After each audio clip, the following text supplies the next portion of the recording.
Good morning, good afternoon, good evening, whatever time it is, wherever you are. This is Gail of Gaia and Free Range, and we're here with none other than Thinker2. How do you do there? Good. Hi, Gail. And you are a masked man. Thank you for having me on your show. Oh, you're welcome. I have seen many of your writings and I really am impressed, and we'll talk about some of that today. But I'd like you to explain something about your mask. I saw a meme of Donald Trump and everybody was wearing a mask, and so was he, except his mask was a Lone Ranger mask. It cracked me up so much I had to buy a mask and put some words on it. That's the only kind of mask you should wear, is you are deceived. Okay, that makes so much sense too. It really does. Unless you're trying to avoid spreading coronavirus, which doesn't seem to be affecting as many people as the news says it is. Well, yes, a friend of mine just sent a clip from a show in 2003, and they talked about coronavirus, and they talked, I mean, it is so relevant as to what's going on today, it would blow your mind. I don't know the name of it right off the top of my head here, but it's never ceases to amaze me. So anyway, why don't we go through some of your work, which is what impressed me so much, Mr. Thinker2. I wanted to let your audience know that the words on the mask are not intended to insult anybody. I just want people to think and figure things out for themselves instead of just taking the media at face value. You know, we've all been deceived. And I've even identified the first thing that we were deceived about when we were born on this planet. And that was that we needed to be vaccinated against hepatitis. Even though our mother wasn't tested for hepatitis, whether she had it or not. And the only way you get hepatitis is either with IV drug use or casual sex. And I don't think an infant's going to be engaged in any of those activities unless they're being trafficked. I know that I've said that many times, that the infants in the nursery I don't think they're shooting up, and I don't think they're having sex. So why are we giving them a vaccine for that? Yeah. So here's an excellent quote from Thomas Jefferson. We hold these truths to be self-evident. Well, you know, if you have common sense and you can see what's going on in the world, then whatever it is should be self-evident. That all men are created equal. And why would they say that? Wouldn't that be, you know, why do you have to state the obvious? Well, at the time that this was written, King George was trying to dominate the Americas. And so the justification that the king had was that he was a monarch and everybody else were a bunch of serfs. And so they had to declare that they were equal to the king or anybody else, and that the king didn't have any jurisdiction or authority just because he pretended that he was a king or that he was out of his mind. That we're endowed by our creator with certain inalienable rights. And I find that part particularly fascinating, especially for atheists, because if they don't have a creator, then they don't have any unalienable rights, because that's who gave them to us, is the creator. Among these are life, liberty, and the pursuit of happiness. So they're not describing all of our rights. They're just pointing out that we have rights, and that the king doesn't have the authority to take them away from us. And I always felt that that was important. I'm looking for an oxymoron. Have you seen any oxymorons? Yeah, we should go through some of the oxymorons you came up with, because they are oxymorons. So an oxymoron is a contradiction in terms. So it's contradictory to look for a pathological liar who tells the truth. And we, you know, unfortunately, because of all the deception that we've been under for so many years, we believe things that aren't true and we pass them on to our children. And so we're just swimming in this soup of things that are not true. So how do you get yourself out of that? But in the meantime, these are some of the other oxymorons that we have running loose on the planet. police who defend other people's rights, attorneys who defend unalienable rights. They're always talking about civil rights. There's no such thing as a civil right. There's only civil privileges. They like to confuse terms, though, to confuse people about what means what and so on, I think. Yeah. The whole thing is a big deception. I mean, that's how the courts operate, is by deceiving people. You know, the media says we're a democracy. Well, a lynching is a democratic process. So, you know, maybe they need some demonstration of what the democracy actually looks like. Because a republic is replacing the democracy or mob rule with a set of standards that apply to everybody equally. But, you know, the people who are, I don't want to be liberal versus conservative, but people who want freedoms without restraint don't want to abide by the rules that other people who are more considerate towards their fellow man find appropriate. The two extremes that I see are Aleister Crowley's quote, where he said that let do what thou will be the whole of the law, meaning lawlessness. So he's an advocate for, you know, doing whatever you want. You want to commit murder, do that. You want to commit rape, do that. And, you know, the majority of people don't subscribe to that belief, but everybody wants freedom. So what the majority of people subscribe to is the golden rule, which is supposedly what they're referring to when they say the rule of law. And the golden rule is do unto others as you would have them do unto you, which sounds pretty fair to me. Really? So attorneys who defend unalienable rights as opposed to civil rights. Civil law is written by the attorneys, by the Bar Association, because they're all members of the bar. And yes. And let's clarify what bar actually stands for. Say that again? I like to clarify with people what bar actually stands for, the British. Oh, okay, sure. It's an acronym. And you can even find this on Snopes. Snopes was trying to prove that it's not a conspiracy. And I agree, it's not a conspiracy, but the acronym BAR stands for British Accreditation Registry. So that means you're registered, you have license to engage in what I consider fraudulent legal system, which is legal as opposed to lawful. So because it's written by men, as the Declaration of Independence says, our rights come to us from the Creator. If it's written by men, it can be overwritten or abolished by men as well. So therefore you don't have any rights, you have privileges because they can change them whenever they want. And that's exactly what they do. Yeah, exactly. Or they just ignore them, you know. And the Declaration of Independence is just that. It's a declaration, it's a claim, it's a wish list, if you will. And the only way you get to keep them is if you defend them. And we've surrendered them to the legal system, which is not law. And I'll explain the difference between legal and law in a bit. But, you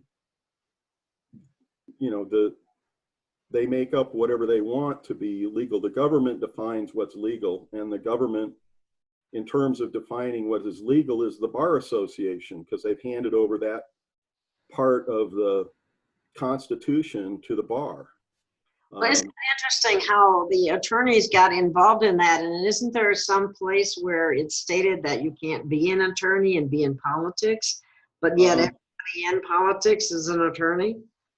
That would be the original 13th Amendment to the Constitution that was ratified. But the problem is that as a result of being weakened by the Civil War, we weren't able to defend the country or the Constitution, and it was overridden by the attorneys who infiltrated and corrupted the Republic.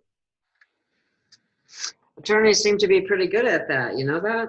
Well, you know, that's what Donald Trump talks about. That's what JFK talked about. before he was assassinated. So, infiltration. They're good at infiltrating and corrupting. They've been doing it for a long time. I recognize it as Satanism, but if people don't see what's going on, then they can't protest. If they don't understand what the consequences of letting this corruption filter in, then they can't stop it. Well, and they take advantage of ignorance because that's why they prefer to keep people ignorant of. Yeah, well, and that's my mission in trying to educate people and show people the difference between, a conservative philosophy of do unto others as you would have them do unto you versus Aleister Crowley's interpretation, which is let do what thou wilt be the whole of the law. So criminals don't obey the law. That's why they need to be arrested, because they're not self-correcting. It's not like a sailboat that's got a keel under it, and when it gets tipped over, it rights itself automatically. It just seems we have a lot of people out there that are under that category of criminal, but the only ones that we have that are actually in the jails and prisons are very low-level criminals compared to the high-level criminals who continue to walk the street. Yeah, well, we're all frustrated by that. Mm-hmm. Especially those of us who are watching what Trump and the Patriots are doing in terms of trying to clean it up. But as is reported, the swamp is deep and wide. So it's taken a long time. Either that or there's a clog in the drain. Yeah, what's his name? Oh yeah, Judge Sullivan. Yeah, that would do it. Block in the drain. One of many. These judges, they're going to have to be taken down. Yeah. Somehow. So the authorities have been corrupted, and I call it Satanism and psychopathy, and the two things are related. I was lit up by a documentary called The Corporation that explains that a corporation is a legal person according to the Supreme Court. Now, how can something as a fiction in law be equivalent to a human being with arms and legs and the ability to animate? It's just insane. But what they've done is instead of making a corporation animated, they've inanimated us. And the way that they did that is by creating a trust account through the Federal Reserve fiat currency and making us corporations or trusts, because a corporation and a trust are essentially the same thing. But they're fictions. They don't exist in reality. They're legal, but they're not lawful. The human being is lawful because it's a creation of God or the creator. But all of this fiction is just that. It's make-believe. That's the dead entity on the birth certificate or on any legal document, the all capitalized name is the corporation or the trust account that you're referring to, correct? Yeah, because it's not my name. It's the name of the trust that was created without my knowledge or consent, before the age of consent.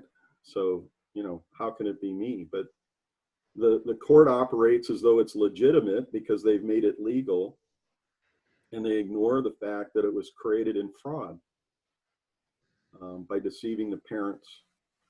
Some of the people that I listen to, Judge Anna von Reitz, who talks about when she gave birth to her son, she didn't want to fill out a birth certificate form, and they told her, according to her report, that if she didn't fill it out, she'd never see her son again. So, you get either your child goes immediately into child trafficking because they steal your son from you, or you fill out the paperwork and you get the long road to human trafficking, because that's essentially what they're doing by creating a corporation out of a human being. They're investing in all of the future labor that you will produce while you're living on this planet. That's the second lie we get told in the hospital after we're born. We need a birth certificate in order to live on this planet. Or they'll arrest you and put you. That's crazy. Think about how crazy that totally is. Absurd. But and the information that I share didn't come to me all at once or as a result of studying books. It came to me over a long period of time. And the most recent thing that occurred to me, is that this whole thing with birth certificates and the capitalized names, and when you get a ticket from the police, they put your capitalized name. They're not talking about you, legally speaking, but they don't know the difference. Why would the police know the difference between the capitalized name and the human being? If you try to explain the difference, then you will be accused of resisting arrest. Well, that's one option. The other is that they might certify you as insane. That happens too. Yeah, they'll have you mentally evaluated. Yeah. And that's what happens if you question the narrative of just about anything, including, what you're talking about here when it comes to the bar association, the police, our birth certificates, how we have become a financial instrument, basically, without our knowledge or forethought. I mean, it's hard for people to wrap their head around the idea that they're not that name on the birth certificate. No, we're programmed from our school system to give our first and last name. Well, your first and last name isn't yours, it's the name on the trust. You have a given and family name that is the name that your parents gave to their offspring. Yeah. So, and usually refers to your first. I hate to even use first and last because of the way it's, the way they use it. But there's another term, affiliation, that is used for the human being. But I mean, who's ever even heard that word before? I mean, I only heard it about a year ago. So, it's a work in progress of figuring out all of these machinations that the bar mafia puts together to deceive us and take us down the primrose path. Right this way to the cattle cart to Auschwitz. Come with me. Ouch. Yeah. When people say, how did they ever get the people just to get on the buses and trains and get them to go to the gas chambers, basically? And where you look at the way people are acting today, it seems like it would be really easy to do. Yeah. Well, yeah. I mean, look at all the masks that people are wearing, and it's all bogus. Earlier today, I was watching Fauci explain that people who are healthy don't need to wear a mask. It's not necessary.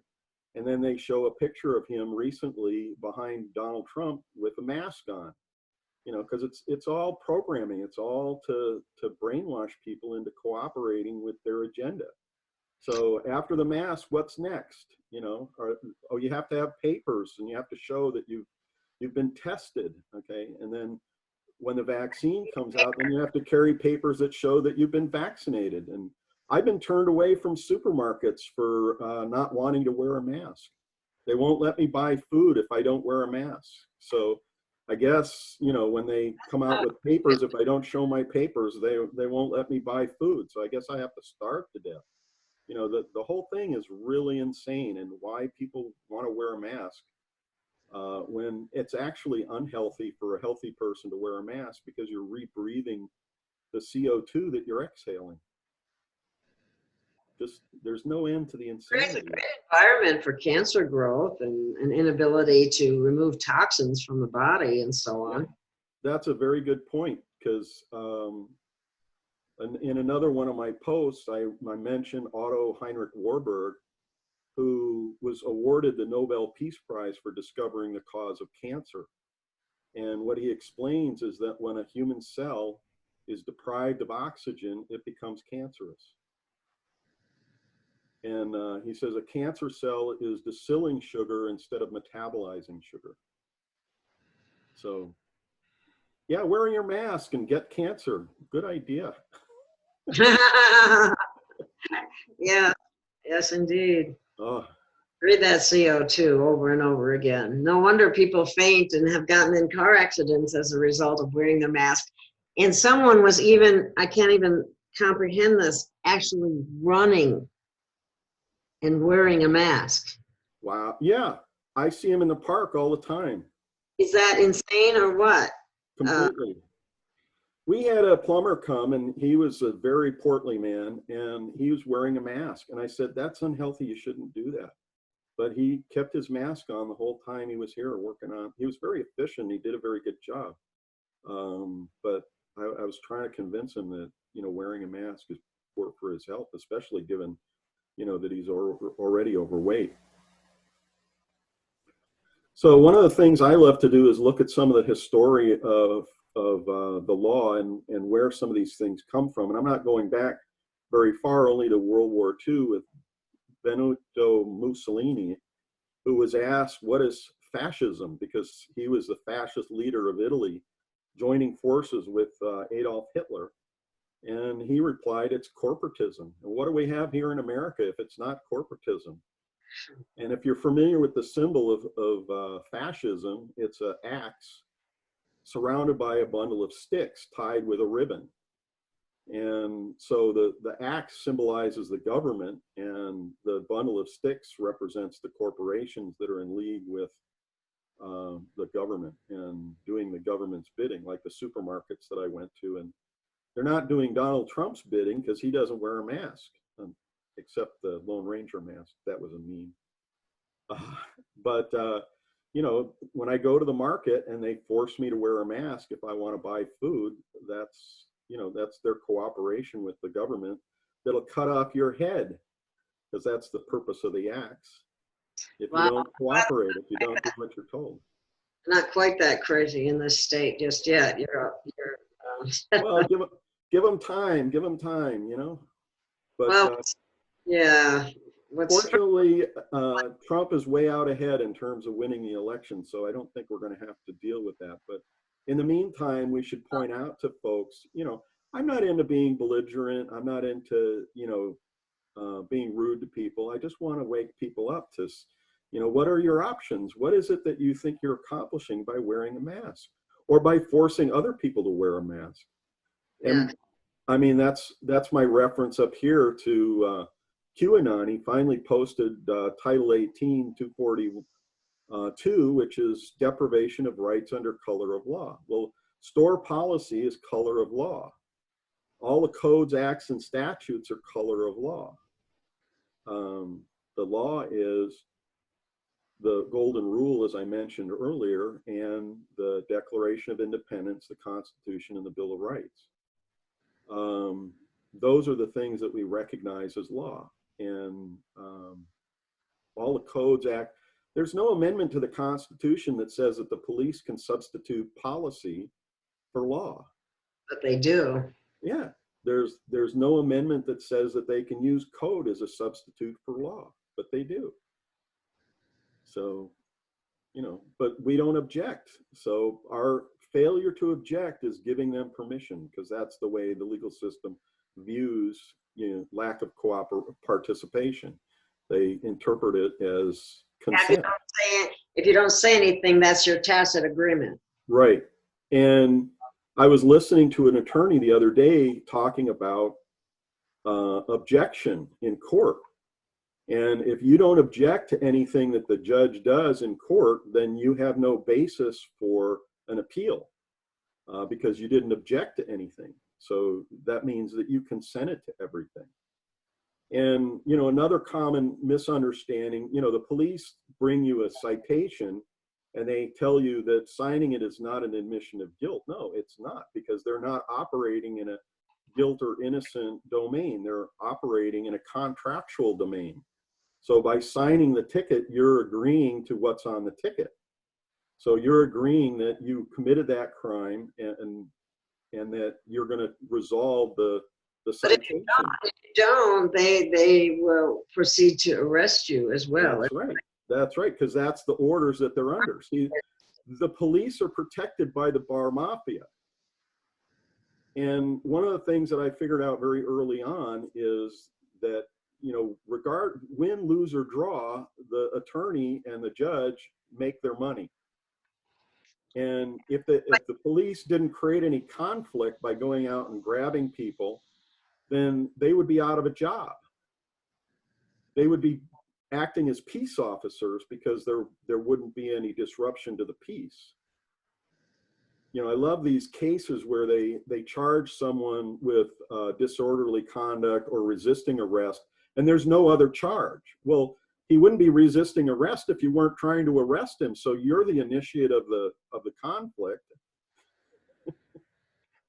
Yeah, really, that's crazy. It is. But you know, this is how we're deceived. I mean, if you get enough deception in you, if you believe enough things that are false, then you're literally insane, because that's what insanity is. It's acting on things that are false.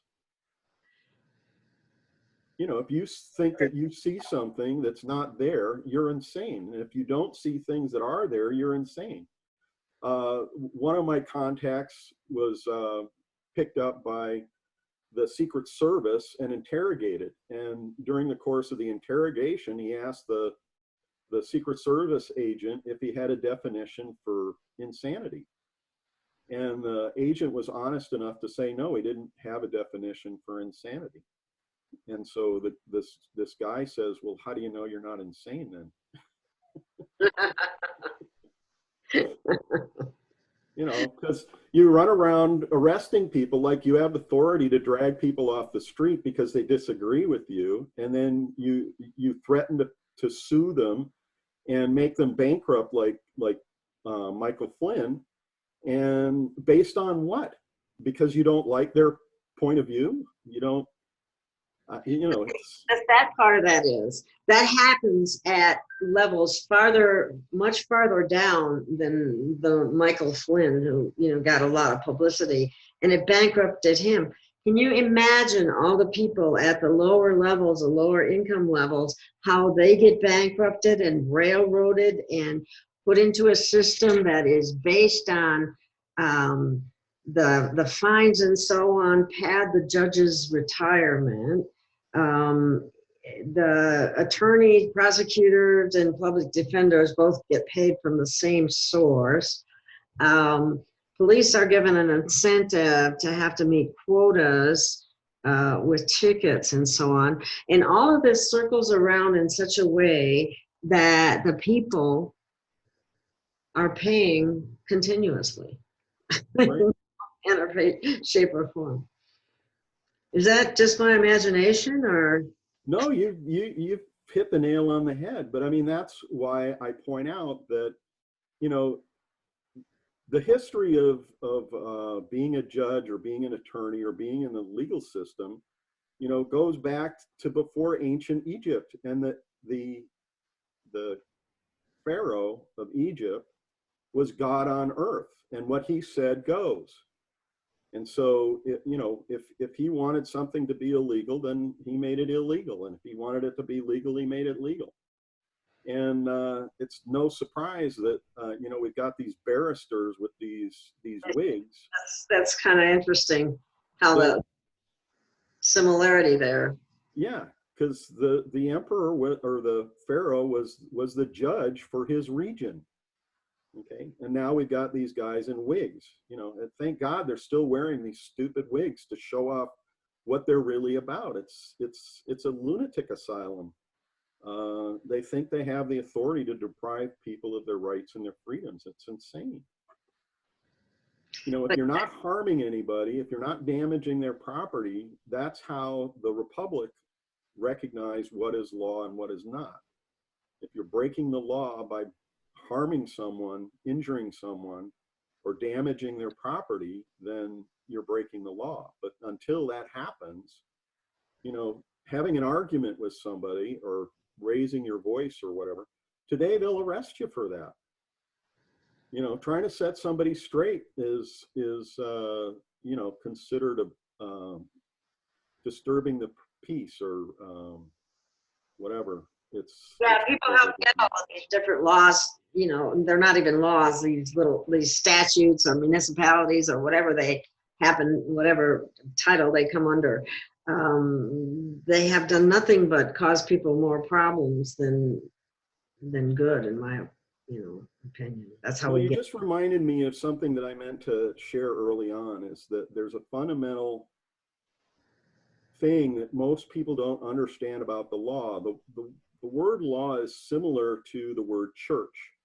If you say church, the person that you're talking to doesn't know if you're talking about the building, they don't know if you're talking about the clergy, or if you're talking about the parishioners. And the same thing is true about the word law. You can be talking about physics, you know, that gravity and electromagnetism and the law of thermodynamics or something like that, which are all inventions of the creator. Okay, you could be talking about, you know, what society considers normal, which is the golden rule: do unto others as you'd have them do unto you. Or you're talking about fantasy land, which is where a corporation has the same rights as a human being, which is absurd. You know, it's fiction. This is what the Wizard of Oz is about. This is why Dorothy exclaims to Toto, "We're not in Kansas anymore." She's in the state of Kansas, which is a corporation. It's a fiction in law. Arizona was incorporated in 1877, but it didn't join the Union until 1912. So there's two Arizonas. There's state of Arizona, which is a fiction in law, and then there's the geographical location that you can pick up the rocks and hold them in your hand. So, and you know, that's what L. Frank Baum was trying to teach people with the Wizard of Oz, is that you're dealing with, you know, fantasy land, Munchkin land.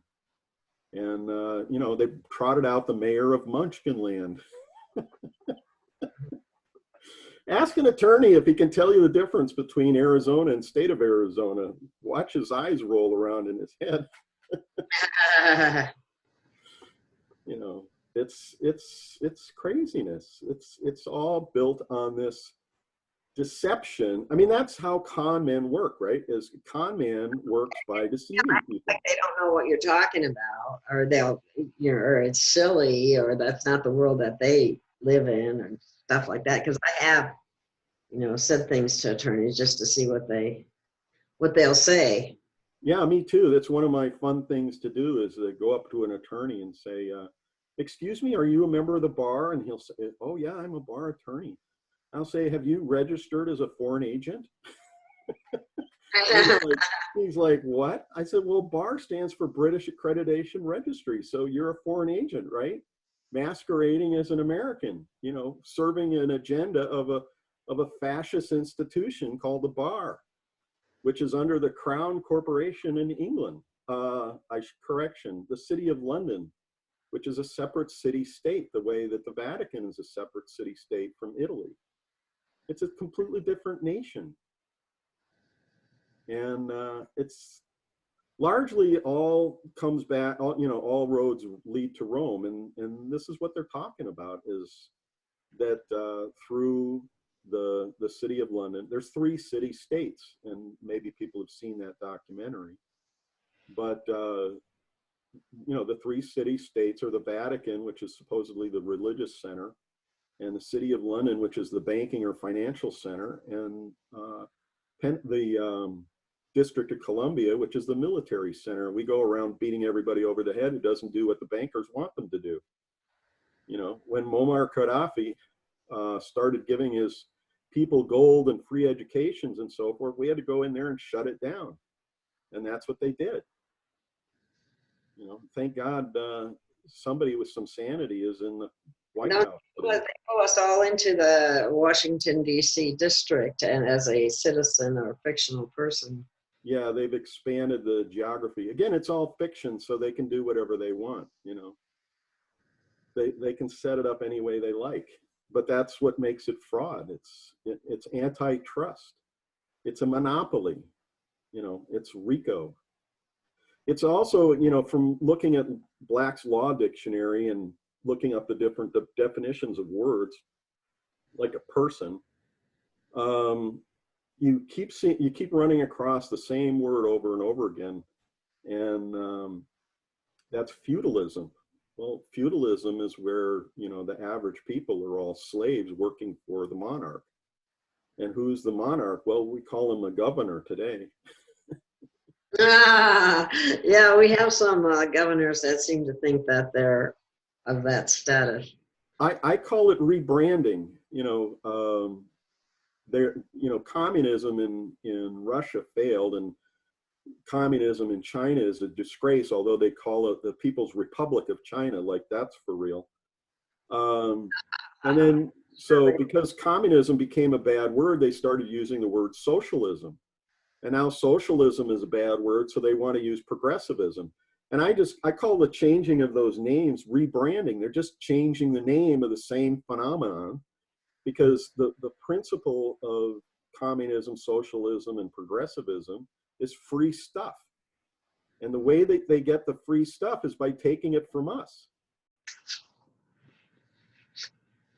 And in order to take it from us, they have to institute a totalitarian regime that will go in and bonk you over the head if you don't pay your traffic fines and you don't, pay for your taxes or whatever it is that they think that they're owed.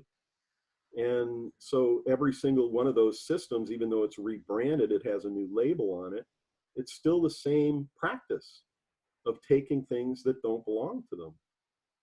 It's not theirs.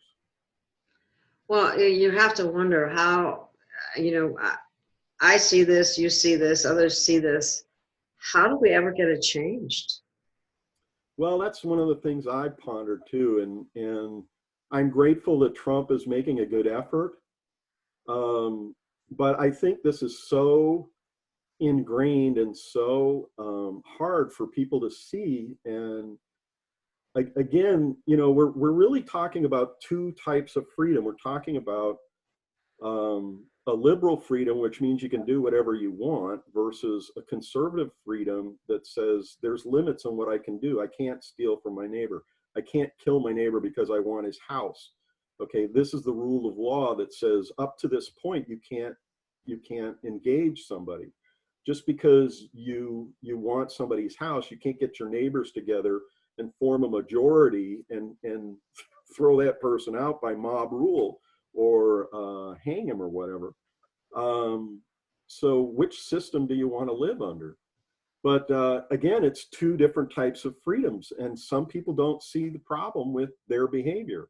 Obviously, Hillary Clinton sees nothing wrong with, murdering anybody who's going to blow the whistle on her, because, look up Clinton body count and find out all the people that she's had taken out.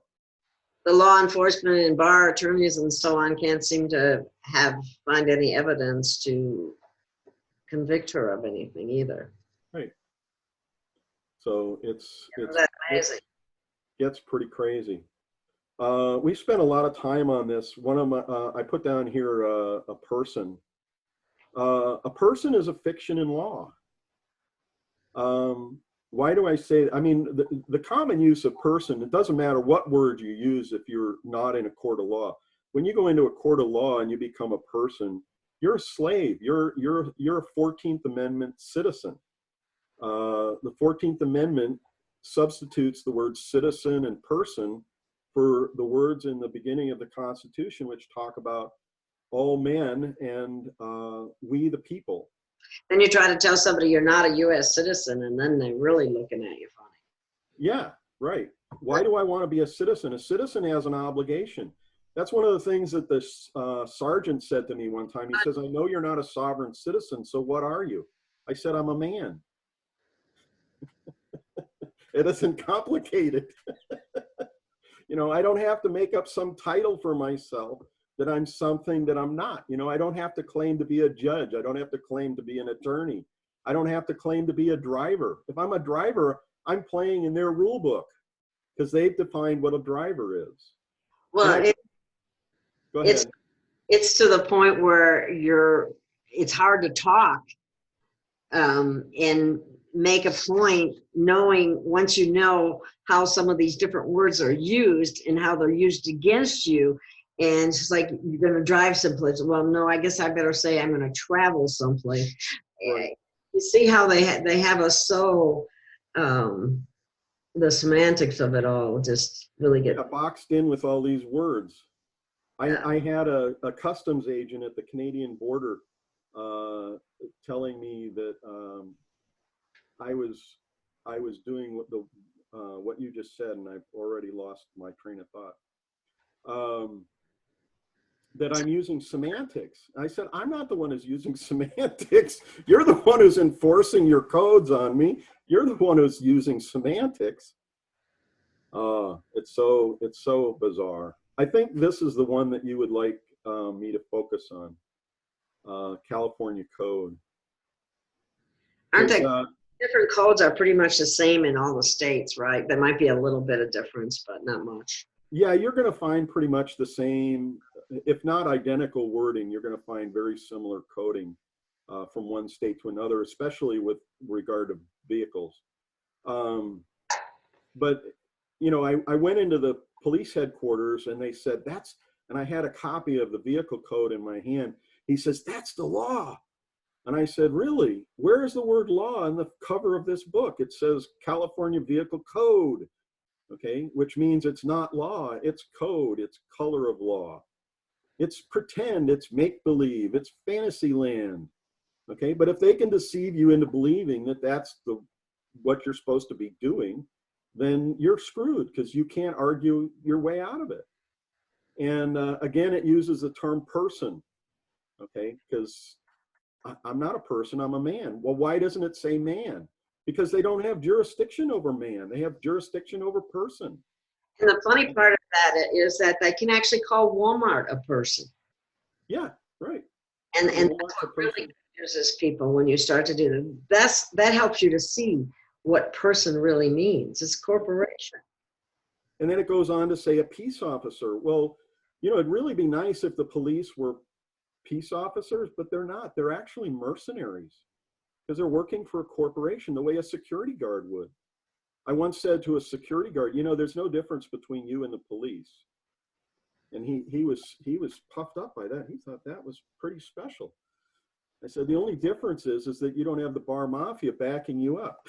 Yeah, there you go, the bar mafia bet, yeah. I tell you, the legal realm, they got a lot to answer for, in my opinion. Absolutely, and the police too. And I wish they'd come to their senses and recognize that they're only hurting themselves, because, you know, some people don't understand karma either. Karma is police, the attorneys, the courts, the police, the attorneys, and well, the judges included in that. They're like, and the lawmakers, the ones who write this stuff. And a lot of times, especially today, they're not even attorneys, or they're attorneys for the corporation who wants the policies implemented. You know, so you got FISA or some other corporation that's vaccinating children, and they're making the laws for vaccinating children. That's ridiculous. That's insane. There's no impartiality. The CDC owns over 50 vaccine patents, which means that they're profiting from vaccines. People don't realize that, or that the fact that it is actually a company. Somebody's trying to call me. That's not going to work right now. Yeah, so I pulled out this one because, you know, it's against the law to, you know, they're gonna read this as policeman as opposed to peace officer. A peace officer is one who's obeying the Constitution and the Bill of Rights, and the police, just by asking you for your driver's license, are violating your Fifth Amendment right to not incriminate yourself, because you're not a driver and you're not whatever the state issued ID says you are either. So handing over your state issued ID is bearing false witness against yourself, which is, you know, who would knowingly bear false witness against themselves? Yet they will pull you out of a car and handcuff you if you don't. Yeah, because they're deceived. They think that they have the authority to do that. And the bar mafia reinforces that they're right and you're wrong for resisting their assault. Arresting someone is assault. You know, can I go up to a car and grab somebody out of it and drag them out and put them in handcuffs and throw them in my back bedroom? No, I can't do that. Why can they do it? They can't do it. Yeah. Not lawfully. They can do it legally. See, again, the government defines what's legal. Execution, otherwise known as murder, is legal under the government. To invade a foreign country, they call it war, is legal because the government won't prosecute you for murdering people of another country. They'll bring you home and they'll have a ticker tape parade and they'll make you a big hero instead of recognizing. This is why you need to understand karma, because even though the government's not going to persecute you, okay, your own actions are persecuting you. This is why soldiers come home with PTSD, because they know that they've done something wrong, but they can't express it because they think that what they did was legal. And this is a subtle difference between what's lawful and what's legal. Yes, it's legal to execute somebody. Yes, it's legal to drag somebody out of their car, but it's not lawful. It's against the law. You're violating the law by harming someone, by putting them in handcuffs. And even if you're as gentle as you can be, it's traumatic to take someone out of their car. Recently watched a short video of a child of 6 years old being put in handcuffs in the back of a police car. The child was completely traumatized by this behavior. And they think that that's appropriate. No, the cop got fired. The guy who did it got fired because the public recognizes that you can't do that to children. Well, you can't do that to adults either, but that doesn't stop them. So again, the point of this first one is that I can't give my driver's license to the police because I know that the document that I'm giving them is fraudulent. It's not my name. It's a picture of me, but that's not me either because I'm over here. I'm right here. Okay. And so, you know, but they give us these things and they deceive us into thinking that we're a piece of plastic, and we're not. It's not me. It doesn't identify me. It identifies a corporation. It identifies that if you harass me and you charge me, that your charges will be funded, that you will be paid, because the Federal Reserve guarantees that they're going to pay it for me. Okay, and is I can't think of his name. One of the people who was trying to teach about taxes and so forth was pointing out, he thinks it's a good system. It's an adversarial system. It's not a good system, you know, because they just want the money, and they don't care if the Federal Reserve pays it or you pay it. Okay, but that's what your Social Security number is. It's a bank account.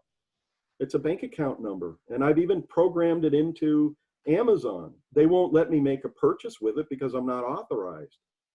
But they accepted all the information. They accepted the routing number for a Federal Reserve Bank. They accepted the Social Security number as the bank account number. And it processed it and said, okay. But then when I tried to make a purchase, it said, we're not going to process this for you. Hmm. So this second one points out that a commercial vehicle is a vehicle that needs to be registered, and that's because commerce is a fraudulent scheme. It needs to be regulated because it's a fraudulent scheme. Well, the legal system needs to be regulated too, but they're the ones who are in charge of regulating the regulators. So Yeah. I went all through all the different definitions in the motor vehicle code looking for another vehicle type that needed to be registered. The only other one that I found was a foreign vehicle, a vehicle that was brought in from another country. And then it goes on to say that a passenger vehicle, they don't use the word automobile here, but basically they're talking about an automobile. There's no definition for the word automobile either. But when I read my title and I read my registration, it says that my SUV is an automobile. So what that tells me is that since they haven't defined it, they have no jurisdiction over automobile. But that's not how the DMV has been trained to work when you go in there. First of all, we're deceived into going in there and saying, I want to register my vehicle, or the dealership will register the vehicle for you. And once it's been registered, you're SOL because they have the certificate of origination. and they destroy the certificate of origination and replace it with a title. If you look up the definition of a title, it splits ownership. The purpose of a title is to say there's two parties involved rather than one party. A sales receipt says one party's involved, the person whose name appears on the sales receipt. But the title says there's two people involved. There's two parties involved. One is the legal owner, and their name is in all caps across the top of the document. In my state, it says State of California, which is a corporation again. And just above my name, it says the registered owner, which is what's called equitable title. And equitable title means you get to use it and pay for it, but it's not yours. This is why the police can hook up a tow truck and tow it away, because it's not yours. If you don't register it, then they're going to stop you and fine you for not registering it. It's like a catch-22. Yeah. And as you pointed out, if you don't do exactly what they say, regardless of how deceived they are, they'll drag you out of the car and put you in handcuffs and haul you away, as if they had the authority to do that. They don't.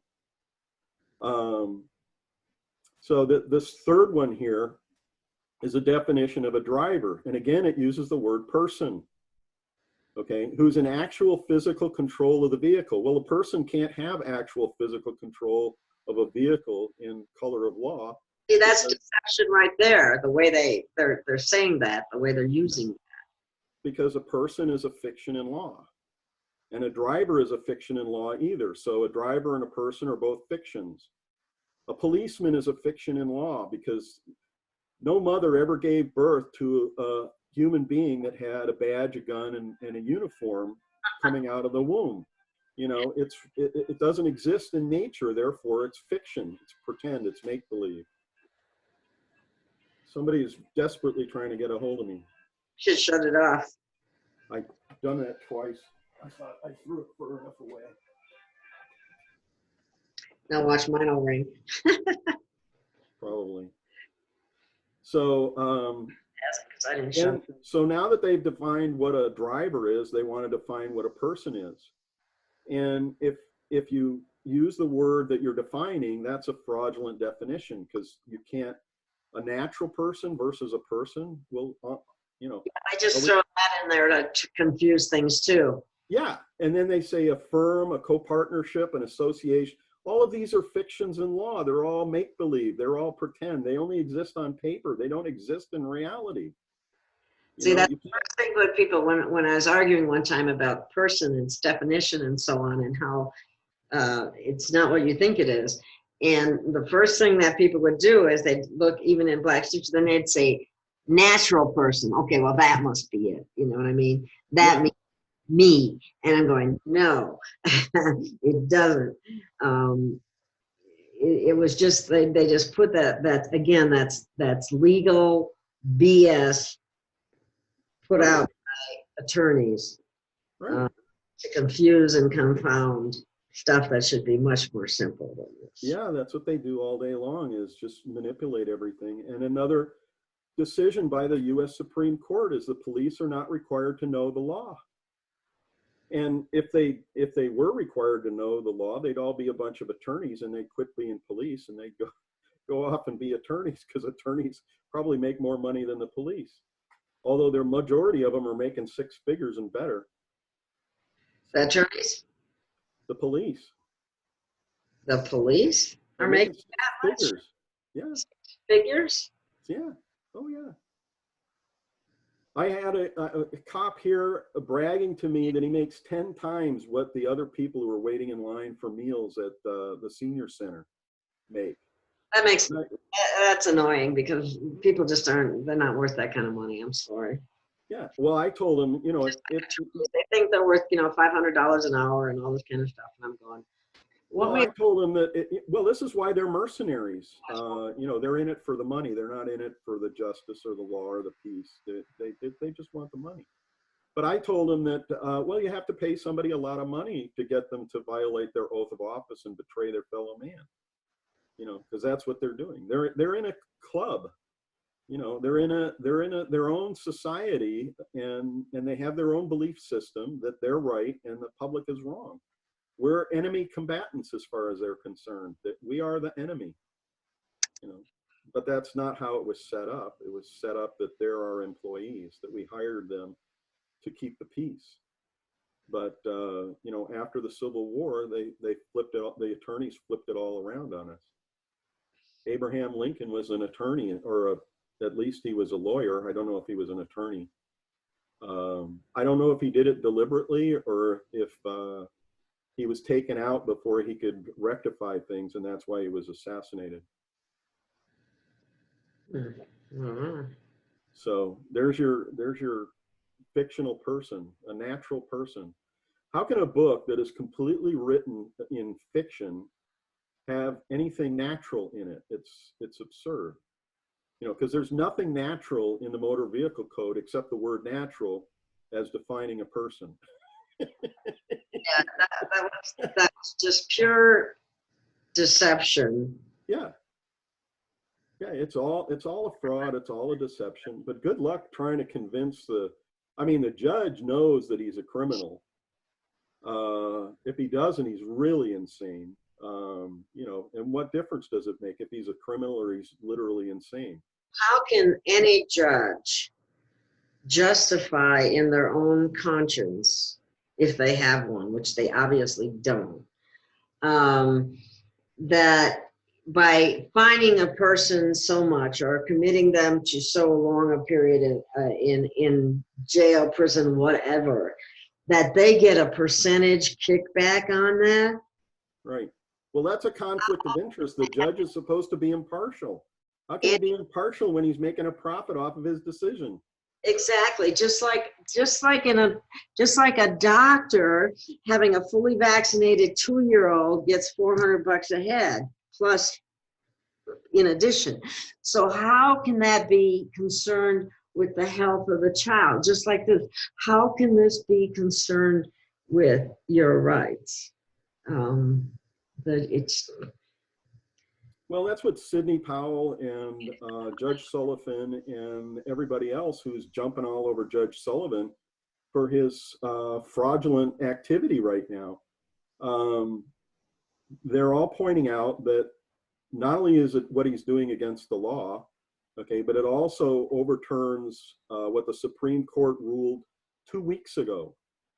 So he's in opposition with the Supreme Court. You know, it's all to keep Trump from getting reelected. And once Flynn is free, you know, once Flynn, you know, people hear that Flynn was completely innocent, he didn't do anything wrong. It was all a trap to try and take him away from Trump and support Trump, because he knew where all the bodies were buried. He was the intelligence. He was going to be the intelligence liaison for Trump's team.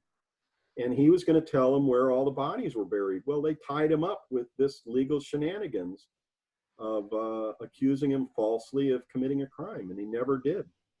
He didn't commit perjury. He signed a plea agreement because they threatened his son, who had just had a baby. That's the kind of stuff that they do, and they do it in so many different ways. I mean, it happens on levels, you know, going all the way down to, it's just so wrong. Well, what is a plea agreement if not blackmail? You know, we trumped up all these extra charges. You know, we got these 10 charges against you. We'll knock it down to 2 if you plead guilty.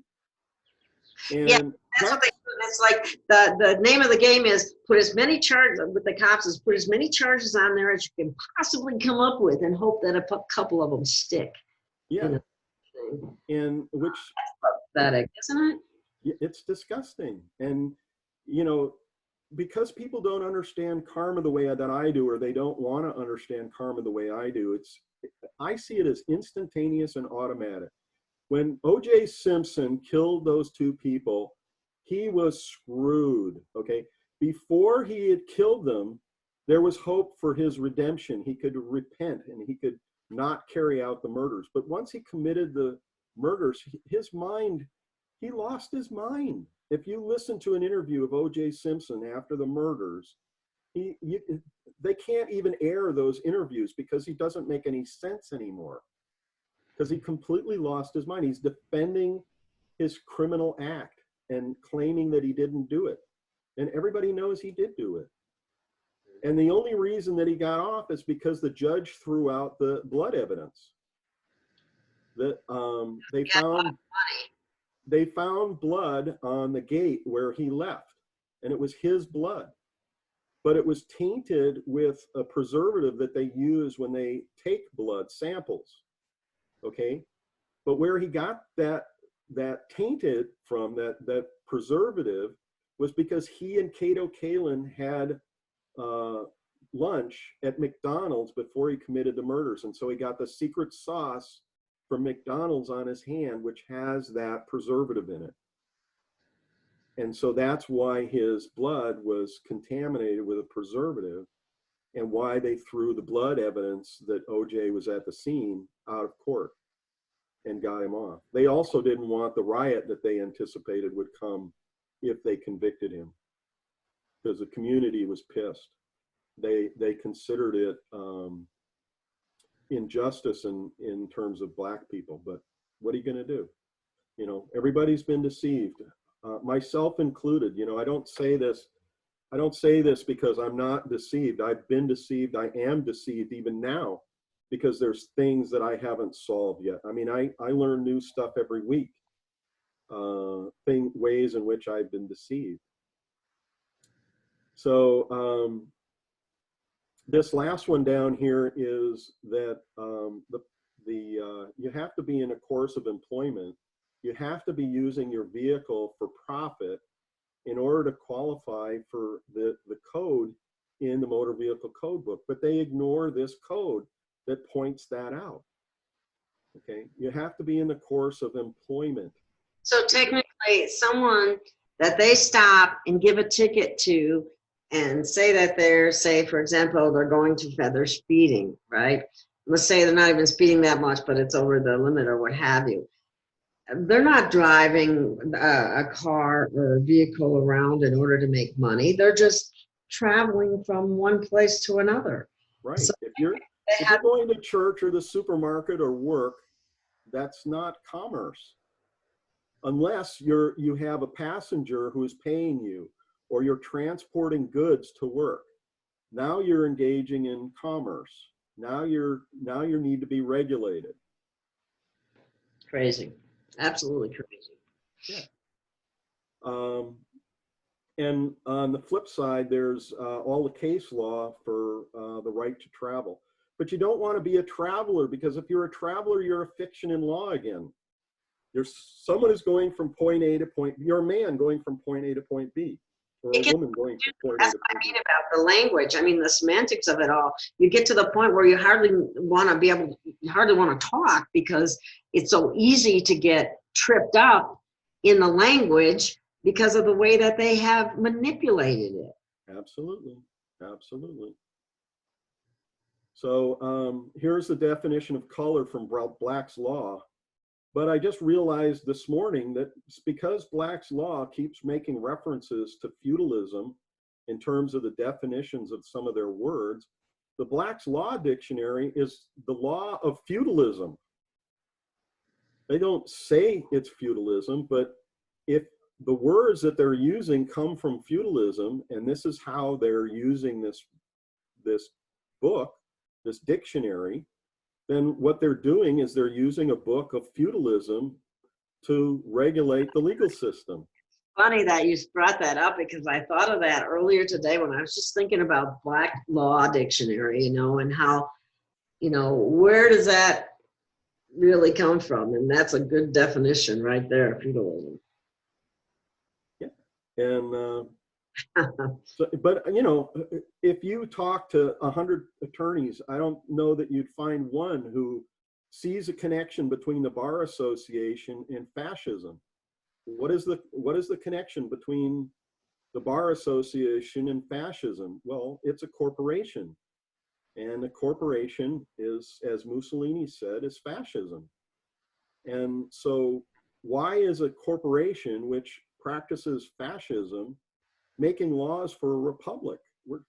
We need people who recognize the republic making our laws instead of people who recognize fascism and feudalism making our laws or our codes.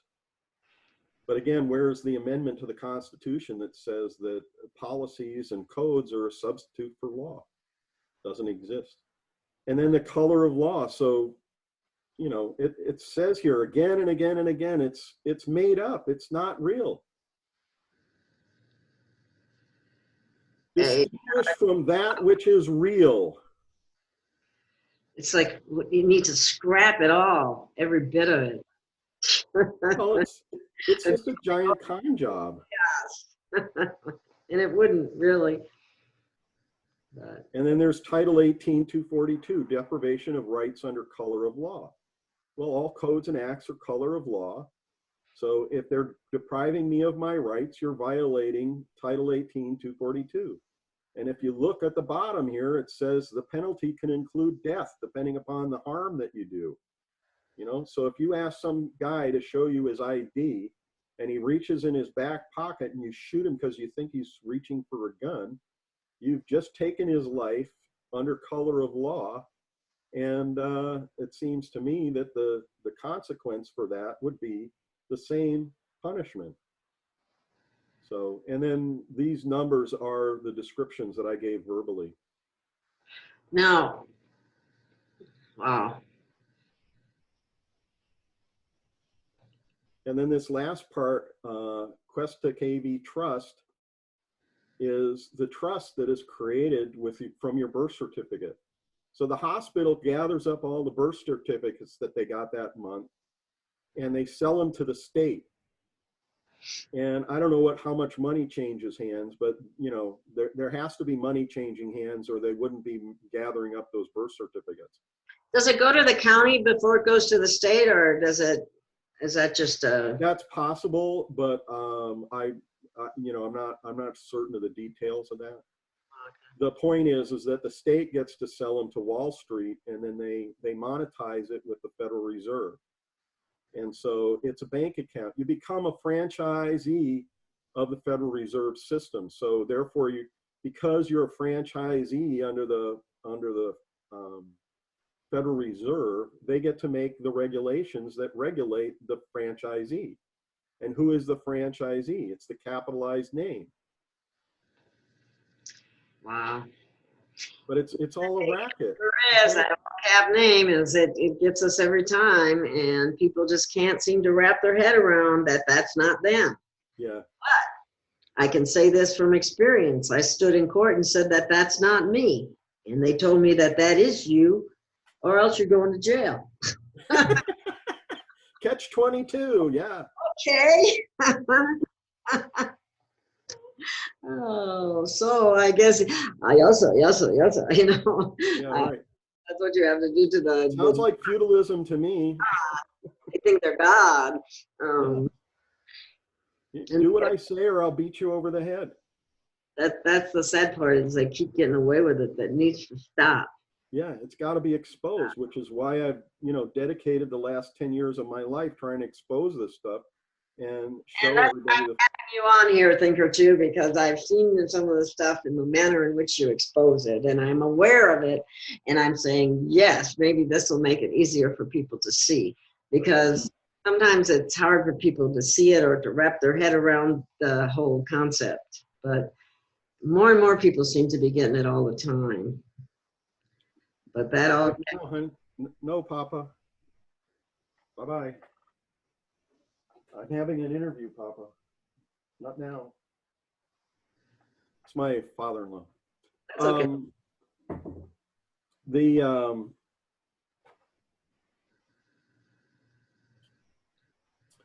The reason I make these documents is that I see it's something that I want to use if I get stopped. I rarely get stopped these days because the police know me. They know that I can run circles around them, you know, in a conversation. That's kind of what it takes almost in order to be able to get away with any of this without actually having them walk you off to jail in handcuffs. Because if you you really have to be able to talk talk in Well, this. yeah, it helps if you know the language. If you study like this particular document for, being pulled over by the police, I would just hand it to them and not answer their questions, And then when they say driver's license, insurance, and registration, I mean, it says right down here, I can't give you those documents because I know they're fraudulent. And it says right up here at the top that giving you fraudulent information is against the law. So how can I give you something that I know is false? So, it's putting them in their own catch-22.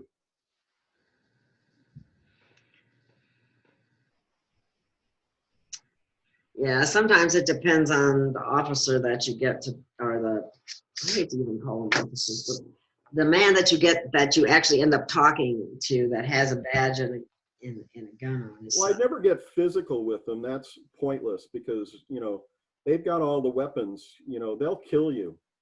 Yeah, that's sad. That's pathetic is what that is. Yeah.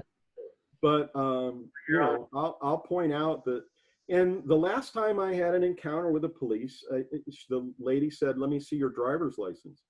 And I said, "I just told you I'm not driving. I'm going from point A to point B." And she still didn't get it. I said, "So let me see if I understand this. You want me to give you evidence against me that says that I'm something I'm not. You want me to give you a document that says that I'm a driver when I'm not a driver." And then she got it, and she wrote the ticket anyway. She used the capitalized name, and she gave me the ticket, and the rest is history. Did I pay it? Yes, I paid it. So I'm not exempt because I know this stuff. I just understand the criminality that's taking place. And when they understand the criminality that they're engaging in, and I don't know if you've seen some of the recent videos, but there's videos of the police. I think you sent me one, Gail. There's videos of the police pointing out that enforcing masks and the rest of this stuff is probably not a good idea.